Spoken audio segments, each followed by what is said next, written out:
Hi, everyone. My name is Jean Hopkins. I'm your Tobii Dynavox Solutions Consultant. I'm sorry I couldn't be there today, but I put together a presentation that I'm going to take you through. Let me start sharing my screen.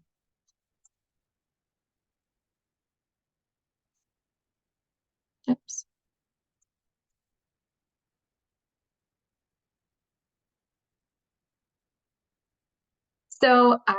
As your solutions consultant, I cover the northeastern Massachusetts area, as well as Rhode Island and northern Connecticut.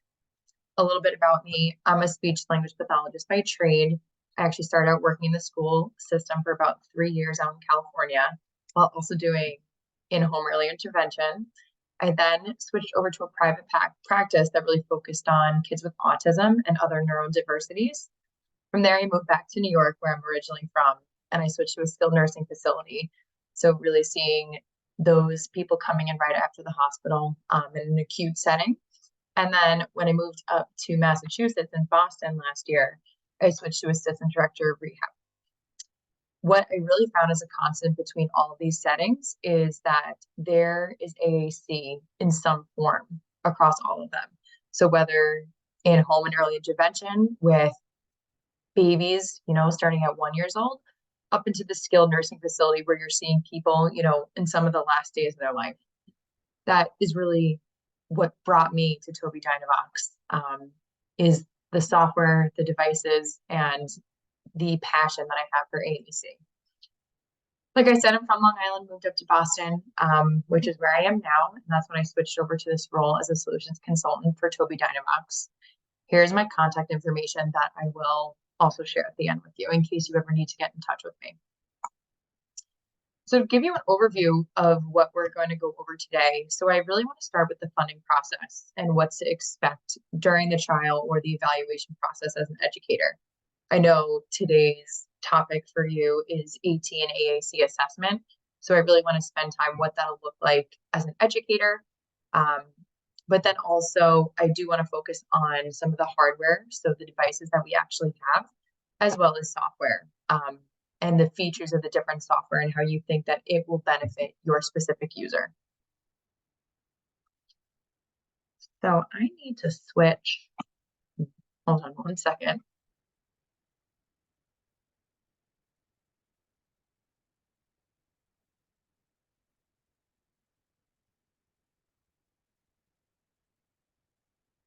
So we're going to go over funding. That's where we're going to start with the funding process. So with the funding process and obtaining, when I say that, it's funding, meaning the insurance is going to fund or pay for a device for someone so that the family doesn't have to pay out of pocket, or a school district. Who's responsible mainly is going to be the speech language pathologist. That's going to be the person that is evaluating the client's language and cognitive abilities. They are going to be writing the AAC evaluation report, and they'll also officially be recommending the device. And they're the only ones that officially can recommend the device for someone. But this honestly is a team approach. So everybody is everybody is needed for the AAC team. So parents, families, spouses and friends, speech language pathologists, AAC specialists, occupational therapists, physical therapists, the teachers, vision specialists, aides, medical doctors, everyone is going to come together with their expertise to really help put together and really see the full child and what is the best access method for them, what's the best device for them that the speech pathologist can put in their report and then recommend. So to take you through, I'm going to move this other way, to take you through an overview of the funding process. So how it really starts is you can contact me. So you contact your local rep, which is me. And you can, as the educator, can contact me. You can have the speech language pathologist at your school contact me. Family can contact me, whoever it is. But you give me a call or an email, and then we just really spend time discussing the user that you're thinking of getting a device for. What you've seen so far in the classroom, how they're currently communicating, what you've tried before and it's worked, or what you've tried and hasn't worked, maybe what you haven't tried yet. And we'll kind of just have an open discussion about what might be a good device for them, what you kind of think, ask you some questions. From there, I'll come out with either a few of my devices or all of my devices to try with this user to see if this is going to be a good fit for them. This is going to be really important. I'll call this the evaluation. So when I come out, we'll want the speech therapist there because they will be the one that actually recommends it. But having the educator there, the classroom teacher, is going to be really crucial. As this educator, as that student's teacher, you're spending most of the day with them compared to a speech therapist who might only see them a few times a week. So you know how they communicate. Are they using sounds? Are they using gestures? Is it a facial expression to express things they like and don't like? You really know them. So having that expertise is going to be really important during this evaluation. So we want it to be as successful as possible. So during that time, we're going to do really cause and effect activities. It's going to be highly preferred activities and really errorless choices. So let's say we have a device out there for someone and we're going to put a couple of choices on there and they are really motivated by food. We might have goldfish, crackers, cheese, strawberries on there. And then let them choose which one do you want? And they can pick crackers and then we're immediately going to give them a cracker. So that cause and effect, all highly preferred foods. This is another part as the educator that's really important because on top of knowing how they communicate, you're also going to know what they like to work for. Are they working for food? Is that what's most motivating for them? Are they motivated by social interactions? Is it activities? Is it toys? Really, what is it that you see in the classroom that you are able to get them engaged by most is going to be important. So that's kind of how the evaluation goes. We just really see how they interact with the device. We see if they're understanding that cause and effect behind what they're picking. And then after the evaluation, or I'm going to keep going on this topic actually. So let's say you don't know the best access method for the user. So an access method, I mean, are they going to be a touch user? So using an iPad, do they need to use a switch? So a button, because they aren't able to isolate their finger and really select. Is a button, whether on their head or an arm placement, going to be best for them to select their choice? Or for some users, is it going to be eye gaze?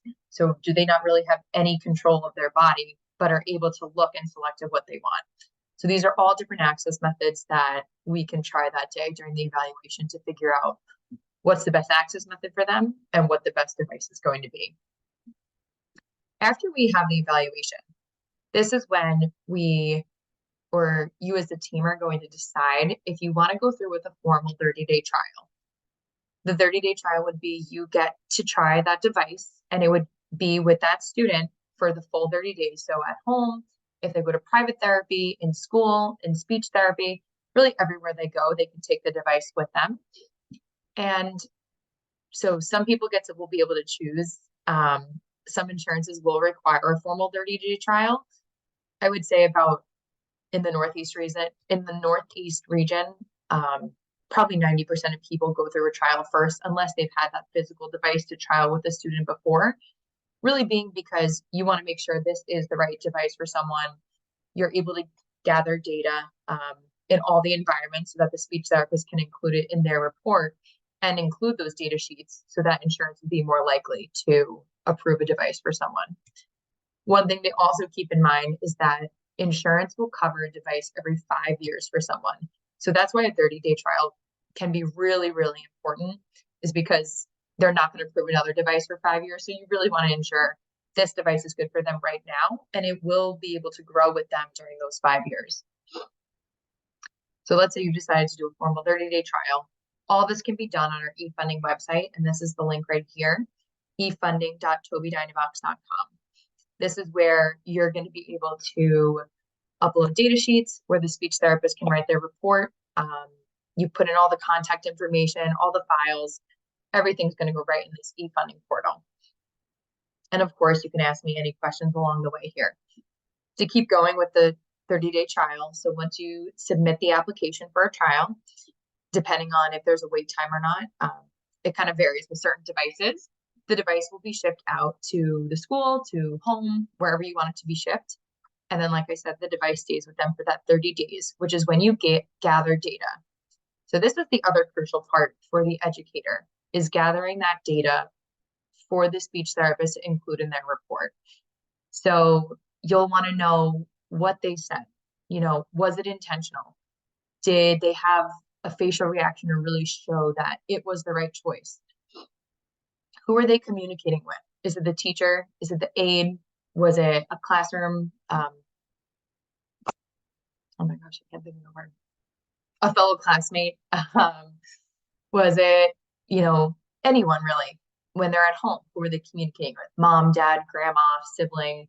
So you want to include who they communicated with, where they communicated, what they communicated, and then also if they needed any prompting. So did you have to provide a model saying, oh, it looks like you want the water bottle. You can hit water bottle. These are all going to be things that insurance wants to see. They want to see success with the device. So starting out, maybe you do have to provide a model when you're first teaching them what the device does. Like, oh, if I touch this button, I get the water bottle. I get what I requested. So maybe you're at first modeling for them, but then by the end of those 30 days, they understand what they're hitting and they're able to hit it independently. These are going to be successes. It's just all kind of different pieces that insurance is looking for. That's going to be so important.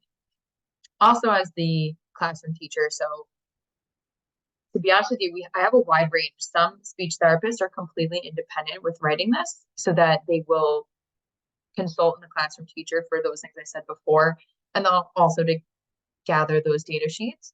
But then sometimes the classroom teacher is the expert, and the speech pathologist might be taking a little bit back of a role and kind of leaning on you to what you see, what you think they're doing, making changes of things, communicating with family.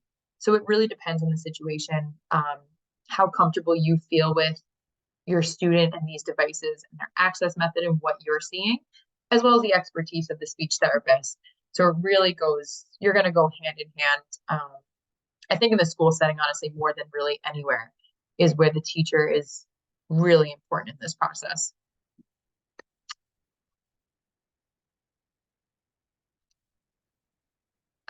This was just about the evaluation to come out. I'll show you, and I'm going to go over some of the software in a little bit. But what's really cool, how I was saying, is that we'll put up things that are really preferred for them. With the software, we're able to take actual pictures of the toys in their classroom or in their environment or their foods. So if it's a spinny toy that they really like, we can take a physical picture and put it on the device for them to select. So it's not as abstract, if they're not at the level of understanding symbols, they're more at the pictures of objects. We can do that, which is really cool too. Let's see. That's evaluation. Like I said, after the evaluation, this is when you could do the 30-day trial or not, depending on the insurance. Medicaid almost always requires a 30-day trial. And then certain other ones can be really specific too. Let's see, these are some forms.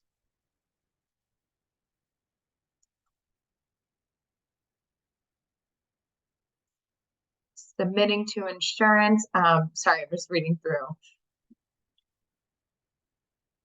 So in the speech therapist evaluation report, I'll take you over there. There's a couple of different sections in there that they might also ask for your expertise on.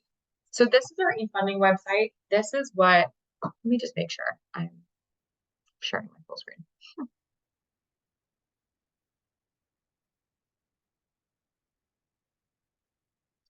So this is the e-funding website. So we have the client information form. This is where we're going to put everything in.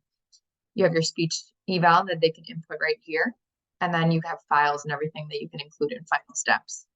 If I go to the SLP eval, so we have the communication impairment. So insurance is going to be looking for a severe to profound expressive language disorder. They'll be looking for that. They will also be looking at their physical status. So if you are recommending an eye gaze device, they want to see that they aren't able to have any physical control of their body. They aren't able to isolate their finger, or they don't have the strength to take their finger and reach out to select a button on a device. So these are all things that are going to be included. And this is another piece where the OT and the PT can also be really important and include their expertise of what they've seen, what they've tried with them um, in terms of access. You know, is it a switch that they can move their hand right here, or can they use their elbow? Is it a foot movement that they can use? Just all different types, which maybe not be your expertise, but you can also include what you have seen. This is where they'll write it. And we have a bunch of different examples and templates on our website in here too. So if a speech therapist hasn't written one before, we do provide a ton of support for helping them.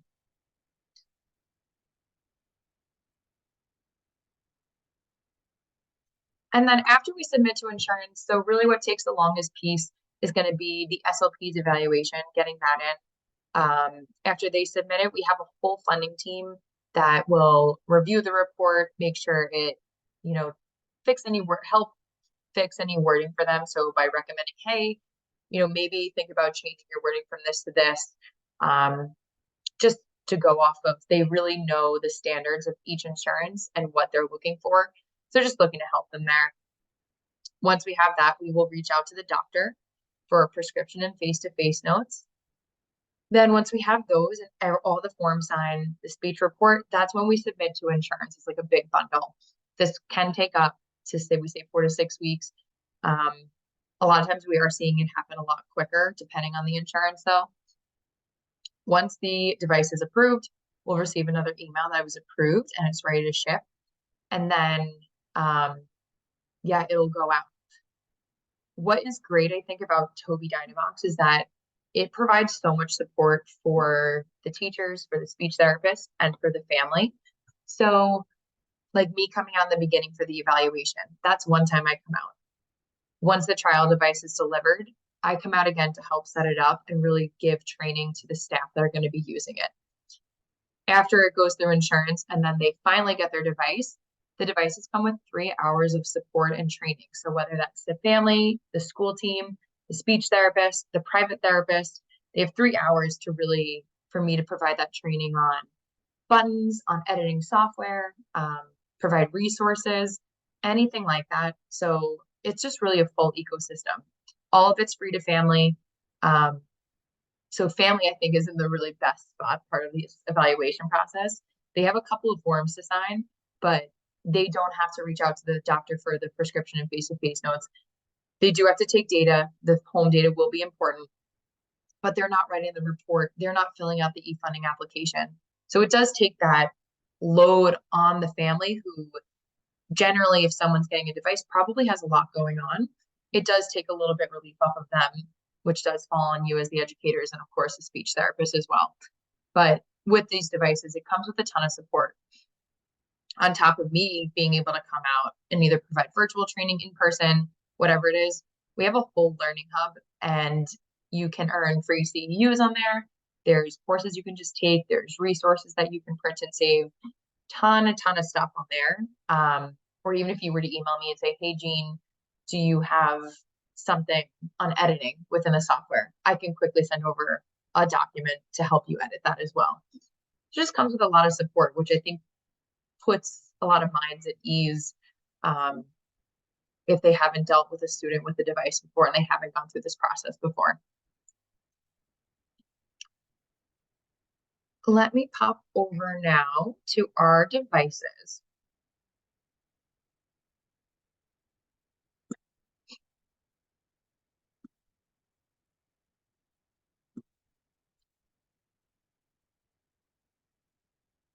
So at Tobii Dynavox, we have a ton of different devices that really can meet any needs or access methods that a user might have. We have these are some of our eye gaze devices. This is an i13 with a 13-inch screen, an i16 with a 16-inch screen. And you'll see if you look closely, this is the eye gaze bar down here. This one actually just came out in May, the updated one. So this is our newest eye tracker that's really meant for those in all settings. So they can be in lighting, they can be in the shade. So, which previously they used to not work if you were kind of in direct light. But then also those that have movement. So someone maybe with CP that isn't staying, sitting upright. They might be slumped over. They might be moving kind of left and right throughout, the day. So it really helps with those that have those movement concerns also. This is the TD Pilot. So this is an iPad Pro with the eye gaze tracker down here. So some families are big iOS Apple people, so this is a great option for them. This is a TDI 110. So this is I'm sorry, it didn't go over access either. So these devices, the i13 and 16, these are a full access device. So eye gaze, switch, touch, head mouse, head tracking, any access method you can use with these two devices. This TD Pilot is going to be eye gaze and touch. The TDI 110 is a all access device except for eye gaze. So touch scanning, dual scanning. So some people use two switches. Not head tracking. I don't think head tracking. Everything except eye gaze is going to be on here. And then down here we have the SC Mini. So it's an iPad Mini and the SC tablet, which is a regular iPad. These are going to be touch only devices. And these three up here are going to be Windows devices. So these three were created to be speech generating devices versus these down here are iPads with our speech generating case around it. I'm going to take you through some of them to really kind of go over some of the specifics of each one. So we have the TDI 13 and TDI 16. These are what they look like. Like I said, 13-inch screen, 16-inch screen.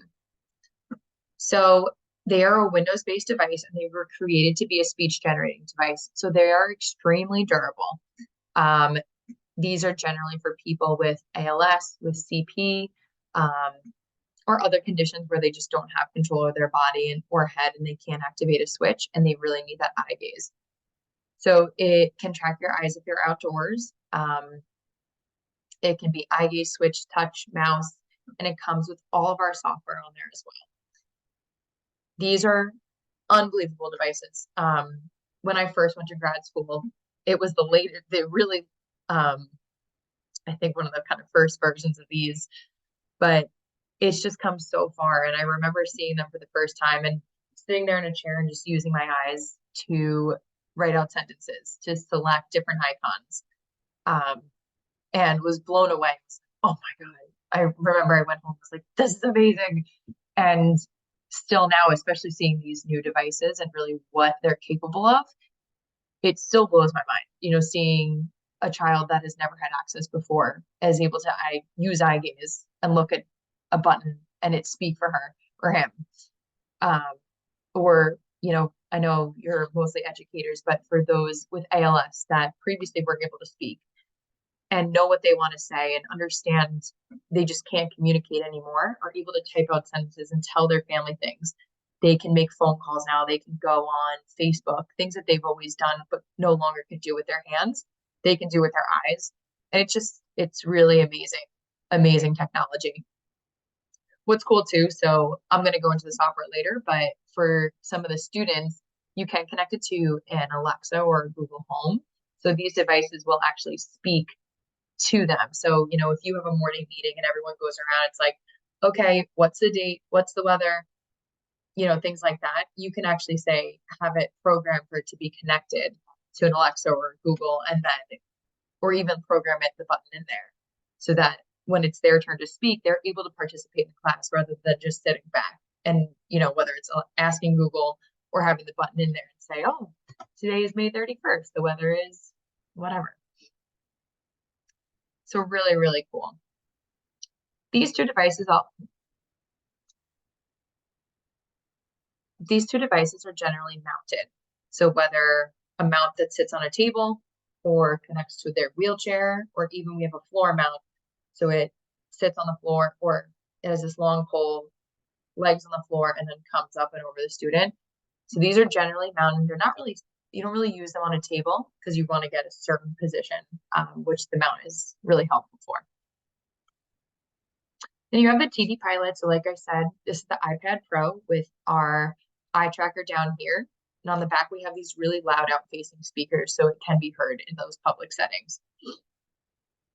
One thing to keep in mind before I go on too is that if you do get a funded device for someone, so if you go through their insurance, it has to come locked to the internet.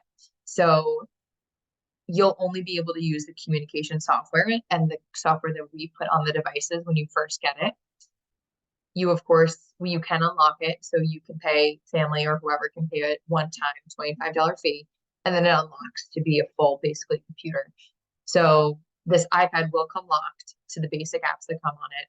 But then if you unlock it, you can download any app on there.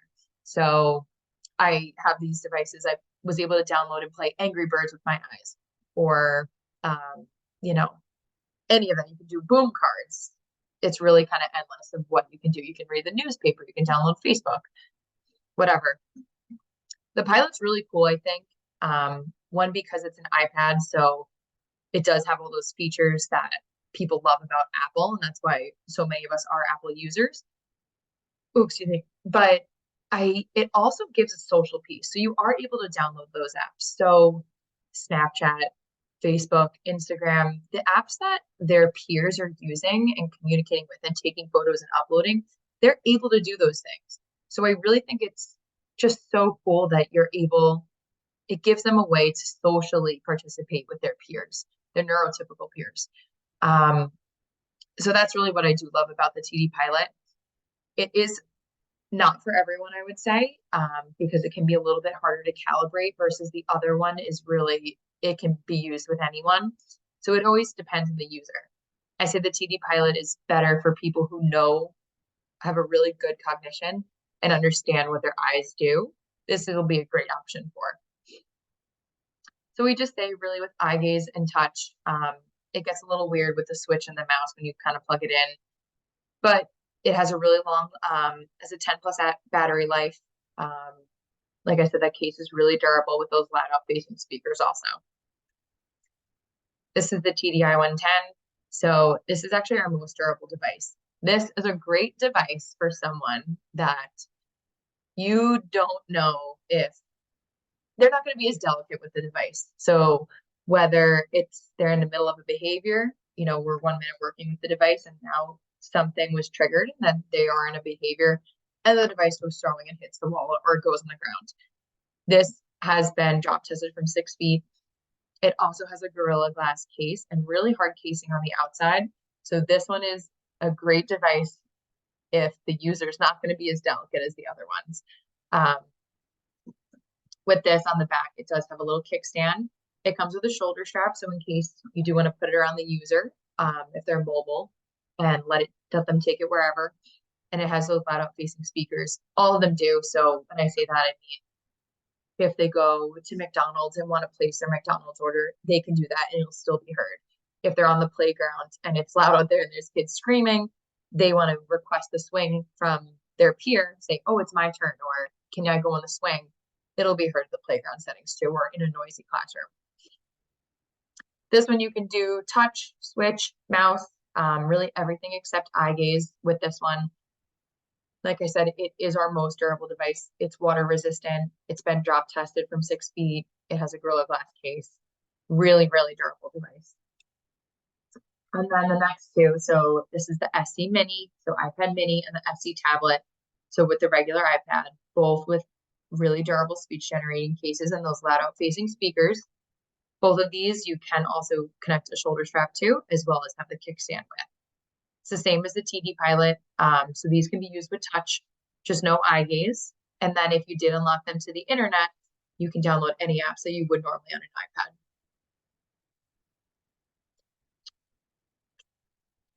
All of our devices have a 3-year warranty and come with that 3 hours of support. That was just changed this year. So that's another great feature too. So if it did break, you can send it in and get it repaired. The last option I'll kind of speak about, this is the PCI. So for families that, whether they don't have insurance or whether their insurance won't cover a device, they can pay out of pocket or someone can pay out of pocket for the PCI. So this is just the eye gaze bar. It can connect to any Windows computer.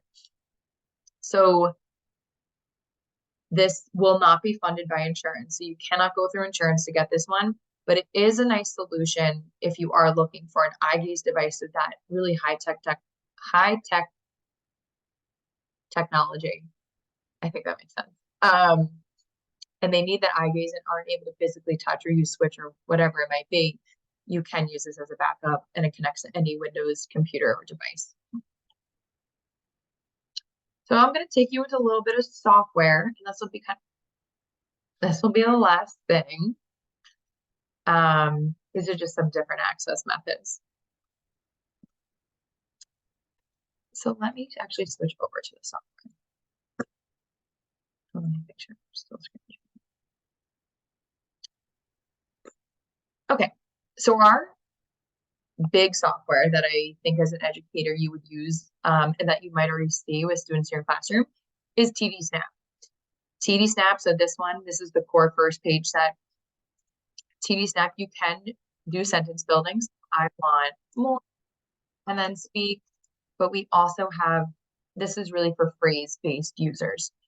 So what I really love here, so core words, so these are kind of those main words you're going to use.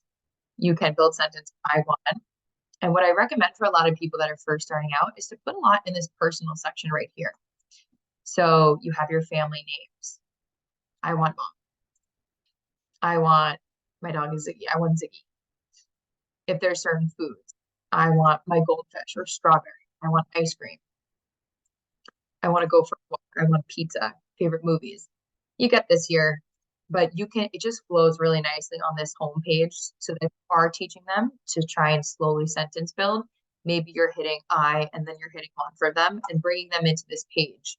And then foods and say, which one do you want? I want strawberries. Quick fires is basically exactly what the title says. It's quick words that you're going to be able to say to kind of throw out there that you might frequently say. What's really cool about quick fires is that if you are working on an activity on building that sentence, and then same thing as I would in a verbal conversation, if someone was to come over to me right now and say, hey, Jean, do you want a glass of water? I could easily say yes or no, and then come back to our conversation, and it wouldn't be interrupted. I wouldn't have to start again here. That's the same here. So if I say I want, and then someone was like, Jean, do you need to use the bathroom? Jean, do you need some water? I can say yes, or I can say no. And it's not going to come into my message bar, so that I can easily go back into finishing the sentence that I'm saying. You also have your phrases in here, which a lot of people put is greeting. So, hi, how are you? My name is, goodbye. Some people might put, I need a break in here. Just different phrases over here. If I go down further, we have topics. So topics are really cool. This is going to be where all your phrases are. So for bubbles, if you have a blowing bubble activity, you can say, can we do bubbles? Let's play bubbles. Oh, it's my turn. It's your turn. Can you open it? And all of these different ones, you're able to customize. So let's say good one, I want to switch to, it's my turn. I can switch it easily to that. And then I can also search for a different symbol.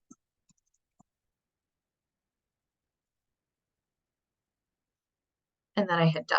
So really, really easy to edit within the topics too. In every topic, you'll see a supports page. This is great. It includes a visual timer right here. So maybe we'll do bubbles for 5 minutes and then we'll go back to reading. Or maybe bubbles is the activity. We'll do bubbles, we'll do bubbles for 5 minutes and then we'll move on to something else. You also have a first then schedule. So maybe this is first bubbles, then go for a walk. Or maybe it's just going over the process of bubbles. First open the bubbles, then blow the wand. You have a first, then next, last. First, next, then last. And you can edit all of these to be whatever order you want. You have a script and you have a social story. So really give support within each topic here, as well as in creating your own topics. So if you're working on sea creatures, for a week, or if it's fall and you want the topic to be all about fall or all about the weather, you can create your own topics here. And we have a ton down here as well. You do have a keyboard, so if you did want to support, if you're working on certain letters or things, you can have them, okay, we're working on bubbles, find the B. You can do it that way. And then another one of my favorite features is the board maker activities. So let me just make sure I'm logged in. Yeah.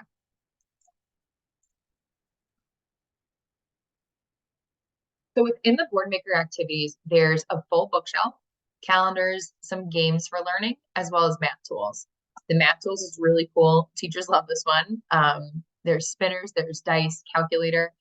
This is just cool because maybe the student doesn't have the dexterity and the ability to roll a dice or to use a spinner.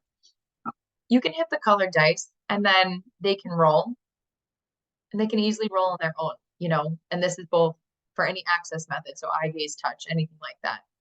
So it just gives them the access to participate in those things. There's so many games you do with a spinner or a dice. So it just gives them the ability to independently participate in those activities. But the best part is the bookshelf. All the books in the bookshelf are paired with teaching of the core words in TD Snap. So for example, a good pet. A wolf is not a good pet. Let's say you read this page and then you come over to your core words. So that's working on not. So you can say, what do you think? Is it a good pet or not a good pet? Do you like it or do you not like it? Or ways you can work on not. Or maybe you come over to your all word list and then you go to animals and say, okay, find the wolf, which I think might be down here. You can say, all right, what animal were we just talking about? Wolf. Or maybe you come over and say, what do you think is a good pet? Keep it open-ended. Is it a dog? Is it a cat? Maybe you make a joke and it's a bear. So you can do that. And what's great is that you have your book waiting for you right here on the page you left off on. So you just come right back here. Of course, it's not working for me right now. And then you can just go to the next page. This is great for classroom teachers, for speech therapists, for families, anyone who's working with a student that is using TD Snap. It helps support the learning of the core words, but also it is just a way, like if family came to you and say, what can I do to help support teaching the device, to using it more? This is a great way to say, oh, go to the bookshelf and read a book at night, you read a book with them. It's also a way that if you do want to support them, but you're like, I need to go, I don't have time to create a lesson plan about it. I don't have the materials with me. This is just a quick way to have all the materials right in here, and then go from there. You can also print all of these out if you do want to physically read them. If you want to toggle back and forth. It's just a good option for people. And I really love the books in there.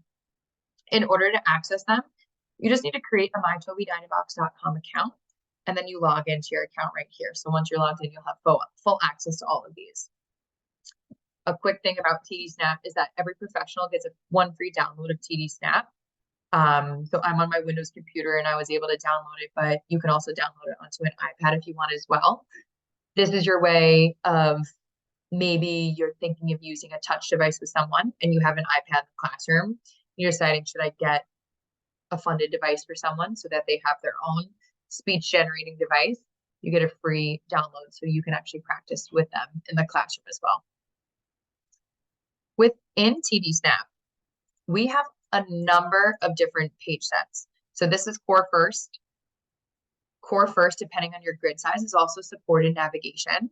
So supported navigation is meaning I am not expecting the user, or the user's not at the level yet to say that they want something and then go into the category to tell you what they want. Versus, let's say topic 1 is activities. I, as the communication partner, will go into activities for the user, and then I'll let them pick from a number of activities. So I'm giving them the choices available. So then within here, I might say walk, car ride, swing, whatever it is, toys. So you're bringing them into the category, not expecting them to do it for themselves. And they will be using the device with someone to help them. What is really cool too, so let's say there's 6 buttons on this page. TD Snap is truly, I think, the easiest thing to edit. So I can switch my grid size up really quick. If I only think 2 buttons need to be on this page, I can make 12 buttons on the page, keep it at 4. I think it was at 6. So it's really easy to switch grid size. It's super easy to edit. So maybe your user might have a CVI and they need a darker background with bright buttons. I can easily switch that over here. And then I'll show you real quick.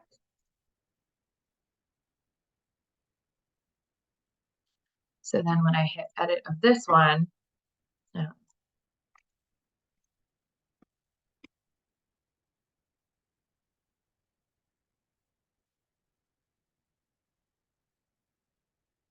you'll see the button comes up in blue, and then I have my little icon there walking. Another feature about TV Snap is great is that, let's say you don't want them to have the full sentence. Maybe they're really at that sight word. So this says walk, but you want them to hear the full sentence. You can put your label as walk, and you can put your message to speak a full sentence. I want to go for a walk, please, but they'll only see the sight word as walk. But when they click on the button, it will speak that I want to go for a walk, please. To take you over, so that's supported navigation. We also have a bilingual page set, which right on here on every page, it will be by clicking this, everything switches over to Spanish, kind of switching back and forth depending on the user. So we have a bilingual page. We also have Motor Planning 30. So this is our new, we have Motor Planning 30 and Motor Planning 66. These are our new motor planning page sets. So some people might have heard of LAMP before. This is kind of our version that you don't need the full training with and is really, really easy to pick up and start using. So the idea behind motor planning is that there is one way to get to each word.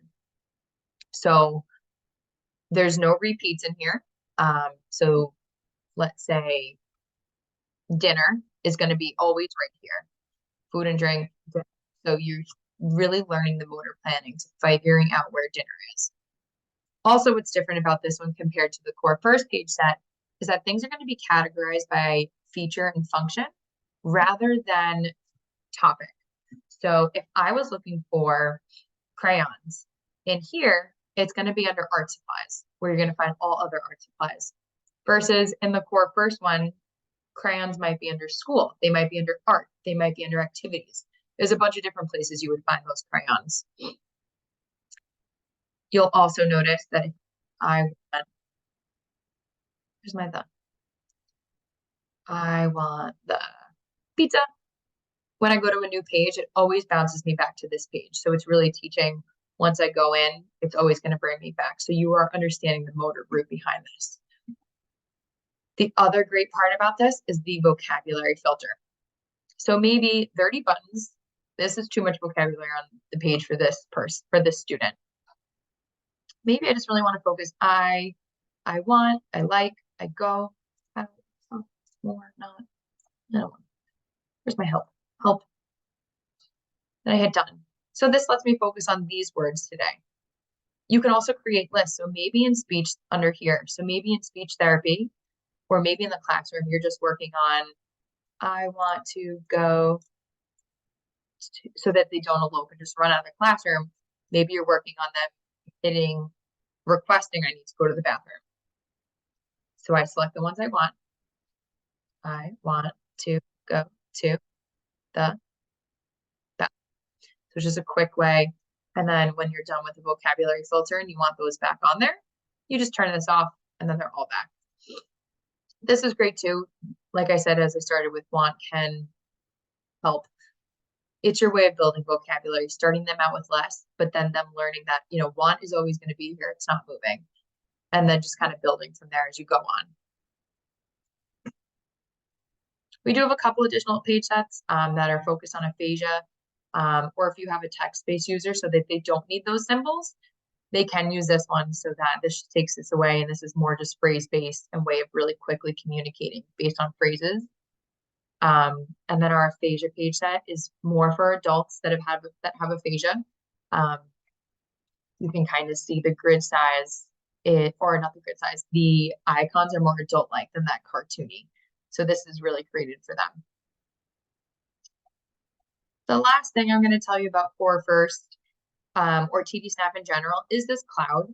So once you're logged into your My Tobii Dynavox account, if I hit the cloud, let's say I made all these edits and then I want to save them because I don't want to lose them, you can hit sync page set.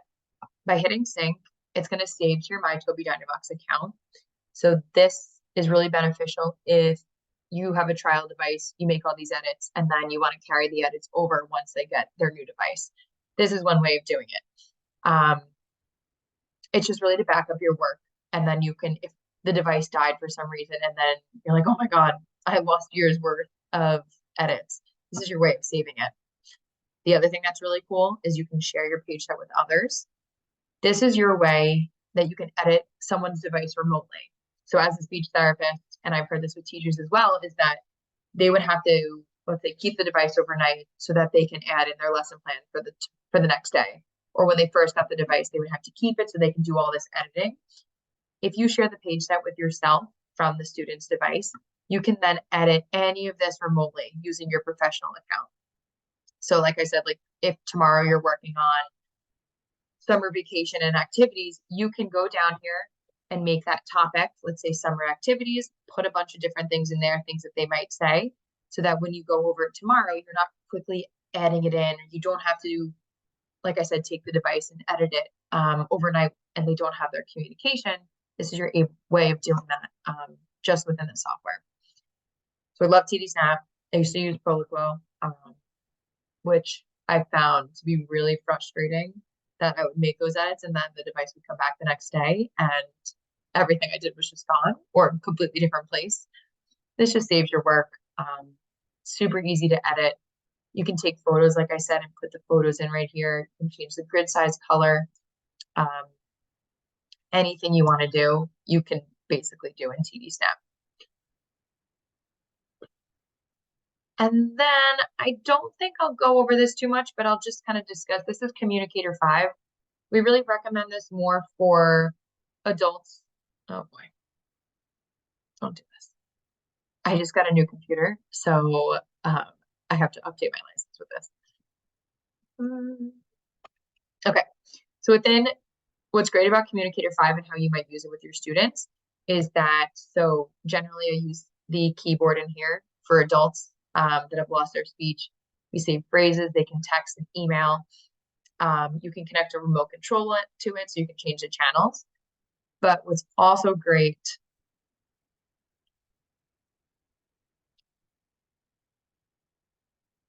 hold on one second.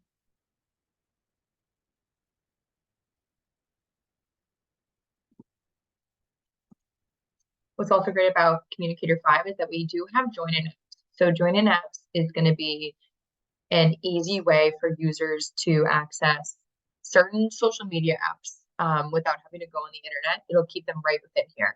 So we have Facebook, Zoom, Disney Plus, Netflix, Spotify, Instagram, Facebook, WhatsApp, Audible, Kindle, YouTube, Zoom. I don't know if I said those. But then also under the emerging communication one, these are all different like fun cause and effect games.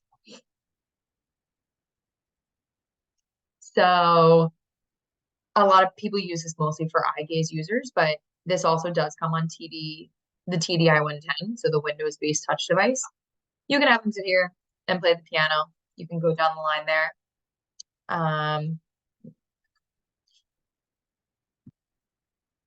You can have them find, if by clicking on the animal, it's going to make a different sound.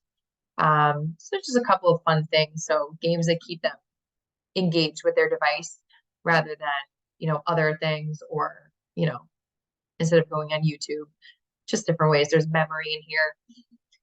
But this is Communicator 5. Let me see if I missed anything. There are also cause and effect software games for eye gaze users on the TDI 13 and the TDI 16, which basically is just if you have a user, anything they look at in the screen, it's going to give a reaction. So whether it's lights, popping bubbles, balloons, destroying asteroids, there's a Fruit Ninja one. So just kind of cool ways for all different levels of really teaching what their eyes can do, which is sometimes a really fun way to start up using the device before we even go into the software.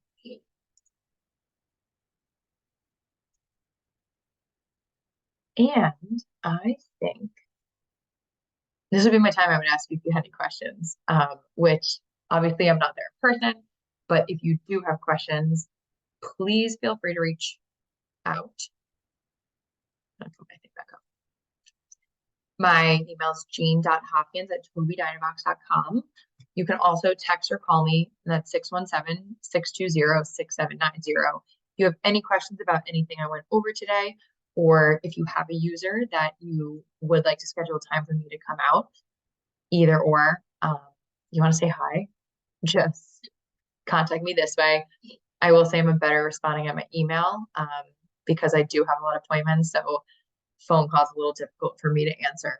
So email is something I can like quickly shoot you an email back depending on your question. And of course, if you have any resource requests, please let me know. I'm going to email Michaela the instructions for downloading TD Snap for Professionals. So if you do want to start using software with any users that you have in mind after the presentation, you can just do that and download it on an iPad or a Windows device. But I think that's it. Like I said, I'm sorry I couldn't be there, but it was a pleasure speaking to you today. And if you have any questions, reach out, and I hope to hear or speak with you or even work with some of you soon. All right, everyone. Bye. Wait, I need to stop my recording. Bye.